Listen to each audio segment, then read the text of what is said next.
ദൈവപുത്രനായിരുന്നിട്ടും ഈശോ നിലംപതിച്ചു എന്നത് നമ്മെ പഠിപ്പിക്കുന്നത് മനുഷ്യനായിരിക്കുക എന്നാൽ പരിമിതനായിരിക്കുക എന്നാണ്. നമുക്കെല്ലാം തികഞ്ഞവരാകാൻ കഴിയില്ല. ജീവിതത്തിൽ വീഴ്ചകൾ സംഭവിക്കാം, തെറ്റുകൾ പറ്റാം, പരാജയങ്ങൾ നേരിടാം. ഈശോ വീണതിലൂടെ നമ്മുടെ പരാജയങ്ങളെ വിശദീകരിച്ചു.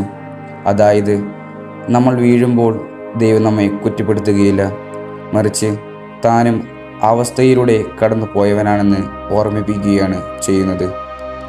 വിശുദ്ധർ പലപ്പോഴും പറയാറുണ്ട്, ഈശോയുടെ ഓരോ വീഴ്ചയും ഭൂമിയോടുള്ള സ്നേഹപ്രകടനമായിരുന്നെന്ന്.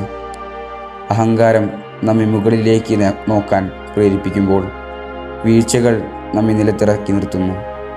മണ്ണിൽ വീഴുമ്പോൾ നാം നമ്മുടെ യഥാർത്ഥ അവസ്ഥ തിരിച്ചറിയുന്നു. ആ വിനയത്തിൽ നിന്നാണ് യഥാർത്ഥമായ ആത്മബലം ജനിക്കുന്നത്. ഈശോയെ എഴുന്നേൽക്കാൻ പ്രേരിപ്പിച്ചത് തൻ്റെ മുമ്പിലുള്ള ലക്ഷ്യമായിരുന്നു, മനുഷ്യകുലത്തിൻ്റെ രക്ഷ. നമ്മുടെ ജീവിതത്തിലും വീഴുമ്പോൾ എഴുന്നേൽക്കാൻ ഒരു കാരണം ഉണ്ടാകണം. ആ ലക്ഷ്യം വലുതാണെങ്കിൽ നമ്മുടെ വേദനകൾ ചെറുതായി തോന്നും.